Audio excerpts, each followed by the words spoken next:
ఇదంతా నీ వల్లే, నువ్వే చేశావు. ఆ భానుకి వెడ్డింగ్ కార్డు ఇవ్వమని జయమ్మంటే ఇవ్వకూడదని మేమన్నావు, ఇవ్వాల్సిందేనని నువ్వన్నావు. ఇప్పుడు చూడు, భాను పెళ్లికి రావటం వల్లే ఇంత జరిగింది. ఇన్నాళ్ళు లక్ష్మి, పార్వతి, సరస్వతుల్లాగా ముగ్గురు 3 లోకాల్ని ఏలుతున్నంత దర్జాగా ఇక్కడున్నాము. ఇప్పుడు కూడా అలాగే ఉండగలమా? అదే మా కోమలితో ఏజే పెళ్ళయ్యుంటే వరుసకు అత్తగా వచ్చిన నాకు సిస్టరు, మీకు సిస్టర్ లాగే ఉండేది. ఎందుకక్క మమ్మల్ని అస్సలు మాట్లాడనీయకుండా అన్ని నిర్ణయాలు నువ్వే తీసుకుంటావు? మాకా మాత్రం స్వతంత్రం లేదా?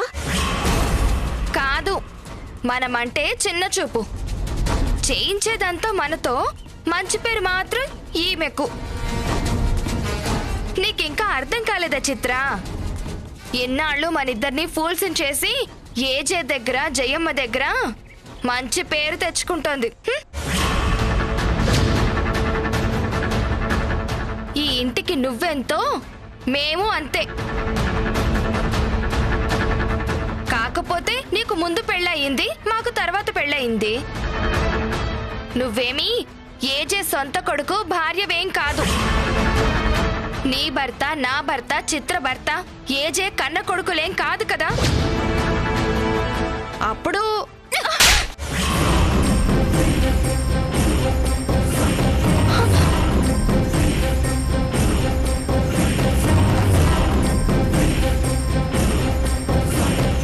అక్క, ఏం మాట్లాడుతున్నావు? జయమ్మ ఎవరనుకున్నావు? మనం పుట్టక ముందే, మన భర్తలు పుట్టక ముందే, ఏజే పుట్టక ముందే ఈ ఇంటి కోడలు. ఈరోజు ఇంత పెద్ద సంసారం అయిందంటే అందుకు ఆవిడ ఎంత కష్టపడి నెట్టుకొచ్చిందో తెలుసా? ఇవాళ్ల కళ్ళు తెరిచిన మనకి ఆవిడ నిర్ణయాన్నే కాదనే హక్కు, అర్హత ఎక్కడి నుంచొచ్చాయి? అందుకు జయమ్మ కార్డు పంపించాలంటే నేను సరే అన్నాను. అప్పుడు నేను కలగజేసుకోవడం నా తప్పే అయ్యుండొచ్చు. భాను రావడం వల్లే ఇదంతా జరుగుండొచ్చు. అందుకే ఇంతసేపు మీరిద్దరూ నన్ను ఎంత విమర్శించినా నా చెల్లెళ్లతో సమానం కదా అని ఊరుకున్నాను. కానీ మన భర్తలు ఏజే సొంత కొడుకులు కాదనే విషయం ఎప్పటికీ ఎవరికీ చెప్పకూడదని ఎన్నోసార్లు మీతో నేను చెప్పాను. ఇవాళ మనం ఈ ఇంట్లో ఏజే కోడళ్లుగా ధైర్యంగా, దర్జాగా బతుకుతున్నామంటే అందుకు ఏజే మన ముగ్గురి భర్తల్ని ఆదరించి ప్రయోజకుల్ని చేసినందువల్లే. ఆ కృతజ్ఞతే ఉంటే ఇంకెప్పుడూ నోరు జారకండి. ఏజే లాంటి వ్యక్తి మనకి మావగారి స్థానంలో ఉన్నందుకు ఏ జన్మలోనో మనం పుణ్యం చేసుకొని ఉండాలి. మనకి నచ్చని విషయాలు కూడా ఏజే కోసం, జయమ్మ కోసం సంతోషంగా చేయాలి. ఎదురు చెప్పకూడదు. సారీ అక్క. నాకు జయమ్మ మీద, ఏజే మీద అస్సలు ఏమాత్రం ఇష్టం లేదక్కా. వాళ్ళంటే నాకెప్పుడు గౌరవమే. అయినా సరే తొందరపడి నోరు జారాను. అయితే మాత్రం కొడతావా? నాకు చుక్కలు కనిపించాయి తెలుసా?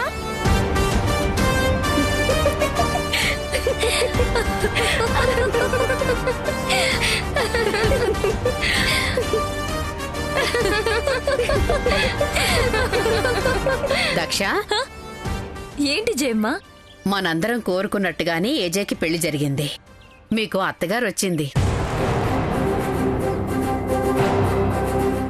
సత్యనారాయణ స్వామి వ్రతం జరిపించాలి కదా, అందుకు కావలసిన ఏర్పాట్లన్నీ తొందరగా చేయించండి. భానుతో సత్యనారాయణ వ్రతమా? భాను కాదు, అత్త. మీరందరూ అత్త అనే పిలవాలి.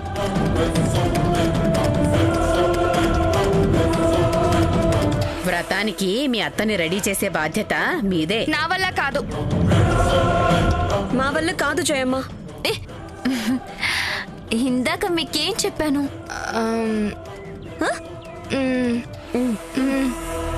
ఓకే.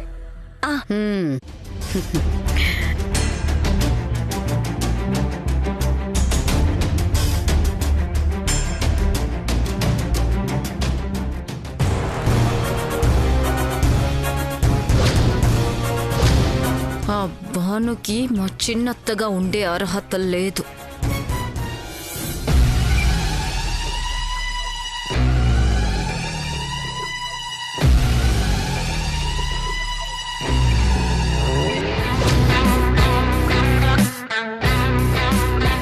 ఆ బ్లాక్ మెయిల్ కి నాకు సంబంధం లేదు. సంబంధం లేదు అనడానికి రుజువేది?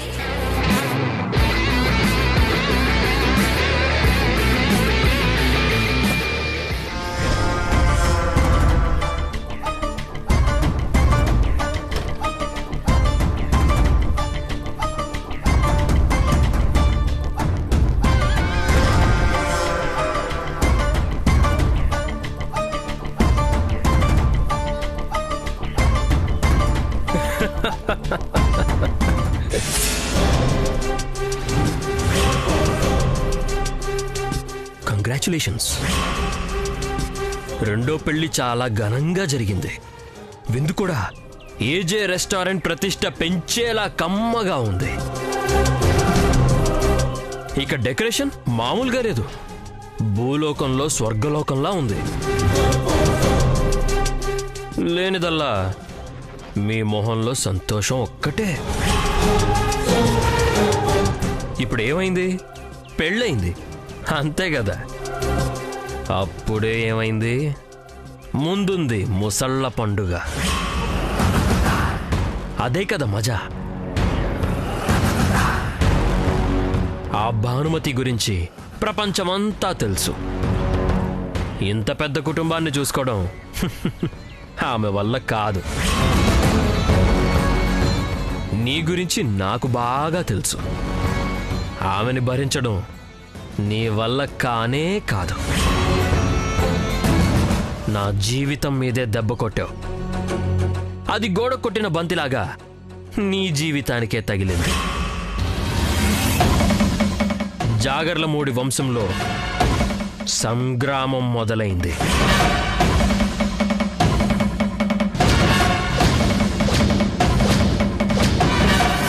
ఇది మీ పెళ్లికి నేనిచ్చే కానుక. ఈ గిఫ్ట్ నీకు చాలా ఉపయోగపడుతుంది. భవిష్యత్తులో నీకే దారి దొరకనప్పుడు ఓ దారి చూపిస్తుంది. ఇదేంటో తెలుసుకోవాలని లేదా? పోని నేనే నీకు చూపిస్తాను.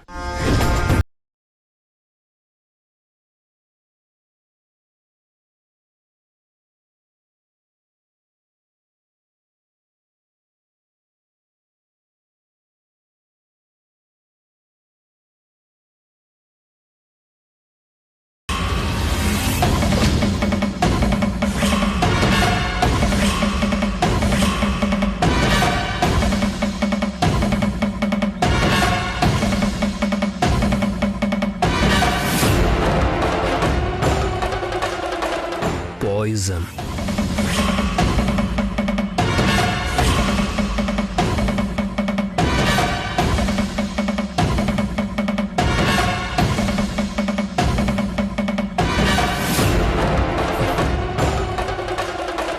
కత్తి.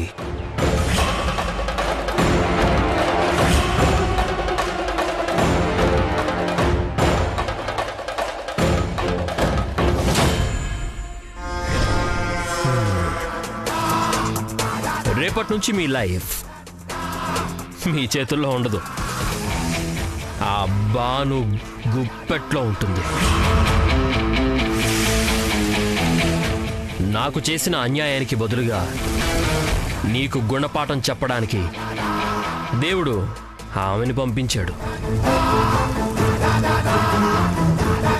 కిడ్నాపర్గా, బ్లాక్మెయిల్ చేసేవాడిగా, మోసగాడిగా, హిట్లర్గా ఆమె మిమ్మల్ని పలు అవతారాల్లో చూస్తుంది. ఇక నీ భవిష్యత్ అంతా చీకటే. ఇప్పుడు చచ్చిపోవాలనుకుంటే నీకు ఏ ఆప్షన్ దొరక్కపోవచ్చు. అందుకే నేనే ముందు జాగ్రత్తగా నీకు మారణాయుధాలు సరఫరా చేస్తున్నాను. Option A, option B, option C.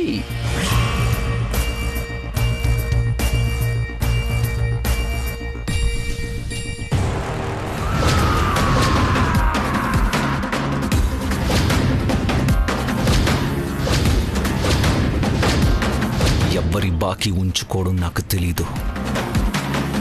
అంతకు రెట్టింపు తిరిగి ఇవ్వడం మాత్రమే నాకు తెలుసు. నువ్వు నీ గిఫ్ట్ ఇచ్చావు, మరి నేను నీకు రిటర్న్ గిఫ్ట్ ఇవ్వాలి కదా.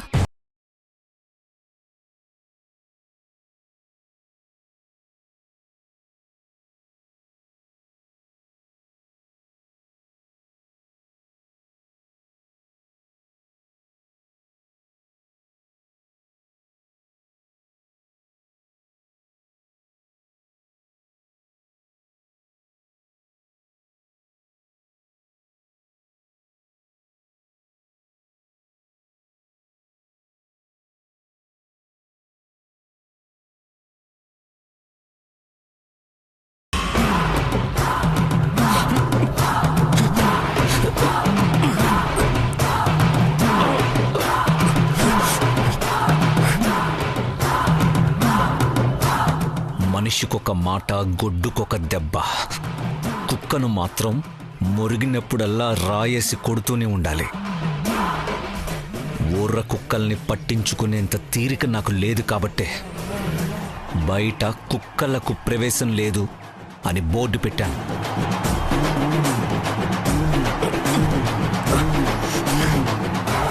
అయినా సరే తోకు ఊపుకుంటూ వచ్చావు.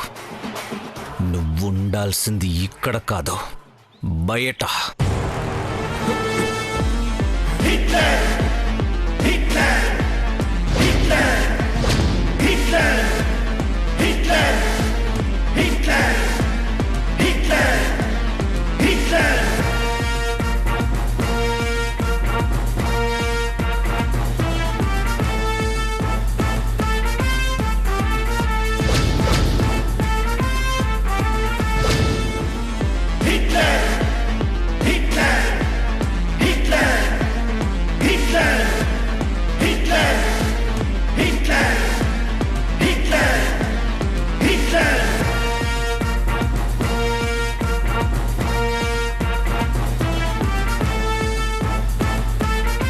ఎంత ధైర్యం రా నీకు?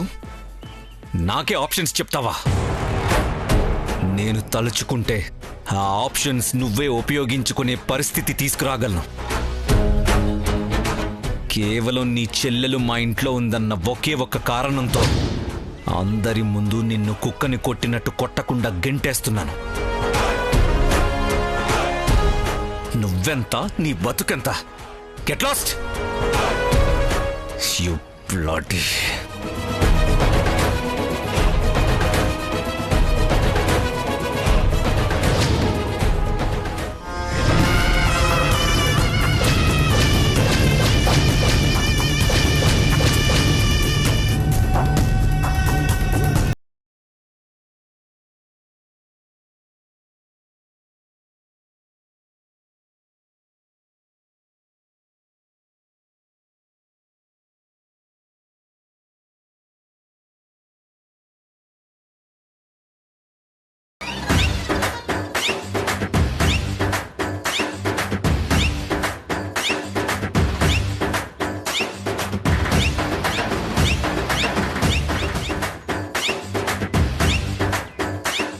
భాను రెడీయా?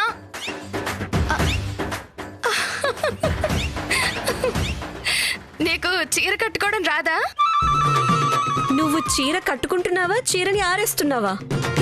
చీరని చీరేస్తున్నాను, కనిపించట్లేదా? నాకు చీర అలవాట్లేదు.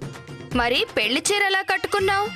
అది 1 మినిట్ సారీ, ఎలాస్టిక్ తో ఉంది, కట్టుకోలేదు, తొడుక్కున్నాను. నీకు ఈ పనే రాదు, ఇంకా మా ఫ్యామిలీని ఏం ఉద్ధరిస్తావు? నేను మీ ఫ్యామిలీని ఉద్ధరించడానికి వచ్చానని చెప్పలేదే. ఓ కరెక్టే కదా. రూపాయలు తన్నుకుపోవడానికొచ్చింది. పర్వాలేదే, గుర్తుంది. మీ మామగారికి కూడా అప్పుడప్పుడు కాస్త గుర్తు చేస్తూ ఉండమ్మా. ఆ 1 రూపాయలేదో పాడేస్తే అత్తగారి పీడ విరగడవుతుంది మామగారు అని కాస్త చెబుదురు. మీకు పుణ్యం ఉంటుంది. నా దగ్గరుంటే వెంటనే పడేద్దును. అందుకే మీ దగ్గర లేవు. నిన్ను బాను, అయ్యో ఇంకా ఇలాగే ఉన్నావేంటి? మా అత్తగారికి చీరలు ఆరేయడం తప్ప కట్టుకోవడం రాదంట జయమ్మ. దాందే ఉంది, అన్ని పుట్టకతోనే వస్తాయా ఏంటి? ఇన్ని రోజులు డ్రెస్సులు వేసుకునేది కదా, నిదానంగా నేర్చుకుంటుందిలే. మీరు కట్టండి.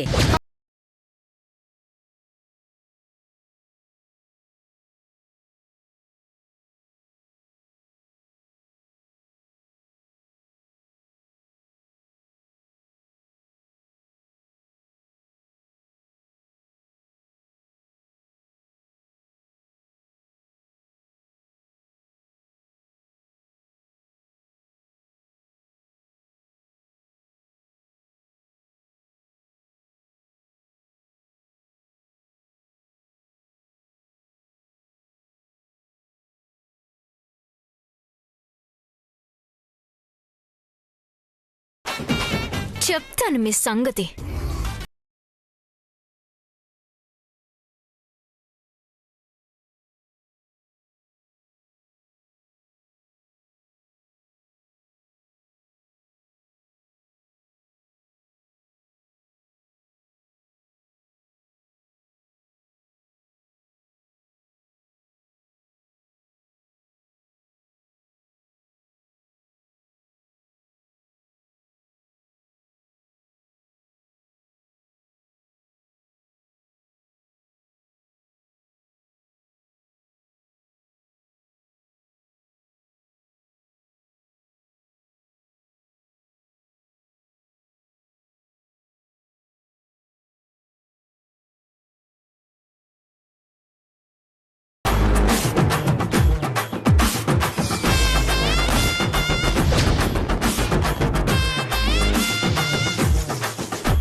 పదండి.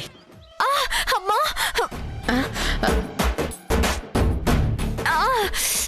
నా కాలు. ఏమైంది? కాలు ఇక్కడే ఉంది, కానీ బెనికింది. అయ్యో, వ్రతానికి రావాలి కదా, ఎలాగా? అన్ని మెట్లు ఒంటి కాలితో అదేదో ఆటలాగా గెంతుతూ దిగలేను జయమ్మా. అంత కర్మ నీకేంటి బాను?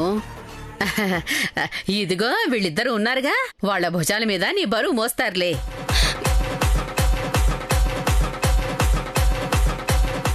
మేమా మొయ్యోలా? ఇంత బరువు బాధ్యతలు మా మీద పెడతావేంటి జయమ్మ? తప్పదు మాయా, వ్రతానికి ఆలస్యమైపోతోంది. ఎలాగోలా తీసుకురండి. జయమ్మ,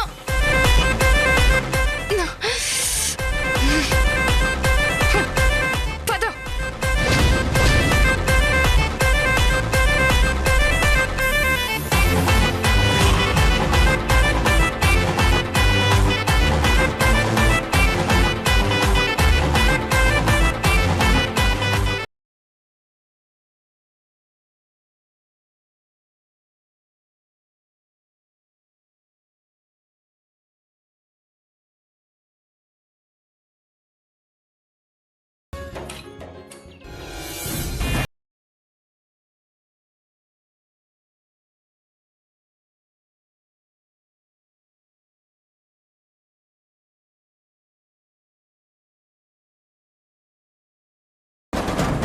బాగున్న కాల్ని నేల మీద పెట్టండి అత్తగారు.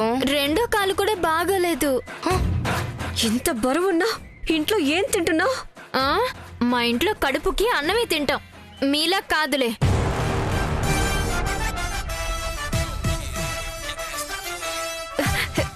ఇలా మిమ్మల్ని చూస్తుంటే నాగలి మెడ మీద మోస్తున్న ఎద్దులు గుర్తొస్తున్నాయి. అదేంటో.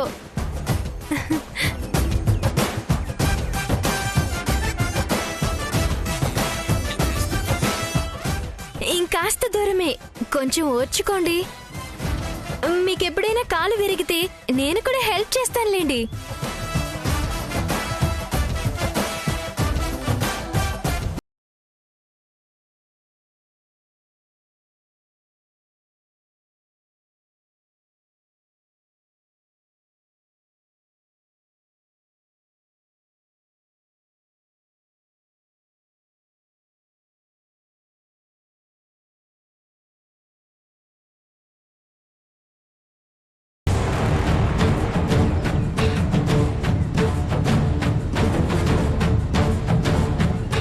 నిన్నే లే.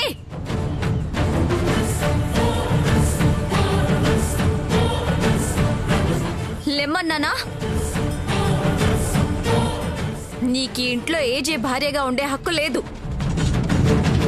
మా అత్తగారి స్థానంలో ఉండే అర్హత లేదు. మర్యాదగా బయటికి నడు.